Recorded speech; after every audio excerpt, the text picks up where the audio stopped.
retour dans le Live TV Finance. Bienvenue si vous venez de nous rejoindre. C'est l'heure du Chrono-CAC, l'ouverture de la Bourse de Paris à 9h en compagnie aujourd'hui de Éric Seban, trader et coach chez Perceval Finance. Bonjour Éric. Bonjour Eleanor. Alors Éric, toujours des incertitudes à cause de la guerre commerciale, mais les mesures de relance venues de Pékin hier ont profité à l'industrie du luxe. Comment est-ce que vous envisagez l'évolution du CAC aujourd'hui ? Bon, sans doute encore erratique comme depuis le mois d'août. On ne s'est pas parlé depuis justement la fin juillet. Là, l'ambiance est complètement différente comparément à juillet. On est passé d'un marché sans volatilité qui était perché au-dessus de 5540 et qui évoluait dans un range de 100 points à un marché beaucoup plus volatile qui évolue maintenant dans un range de 200 points, mais 300 points plus bas, en tenant sur le support 5240. Donc le marché a bien baissé. L'amplitude de l'évolution est plus importante, elle est du double. Les volumes, en revanche, ne sont pas plus étoffés que pendant le mois de juillet. Donc, pour le moment, en tout cas, nous sommes dans un marché qui ne permet pas de tirer une conclusion spécifique.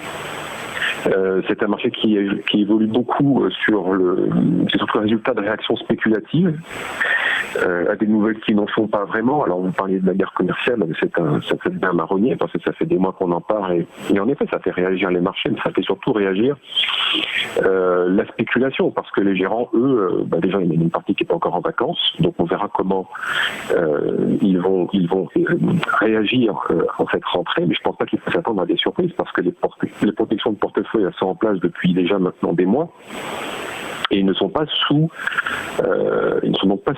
la contrainte technique, ce sont des contraintes techniques. Donc ils ne sont pas obligés de faire quelque chose. Donc je ne m'attends pas de leur part à des réactions particulières, bien que le marché ait baissé, puisque tout ça pouvait être anticipé et a été anticipé et protégé. Donc rien de nouveau sous le soleil pour eux, pas d'obligation de faire quelque chose. Je pense plutôt que les marchés vont continuer à évoluer au gré des nouvelles et que les initiatives vont rester assez modestes d'une certaine manière. On va certainement traiter les encours en fonction des nouvelles tout en restant protégés, donc sans beaucoup de stress. Je parle là des gérants, les pouvoirs de volume. La spéculation, elle, va continuer son travail. Les algos vont continuer leur travail dans un sens puis dans l'autre, en gagnant, en perdant.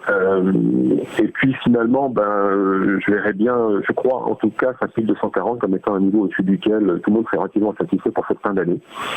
Et pour ça, il va falloir garder 5240 comme niveau et surtout pas casser 5130 parce que c'est un double appui avec début juin et en ces cas-là, on ouvrirait la porte vers un retracement plus marqué vers 4950.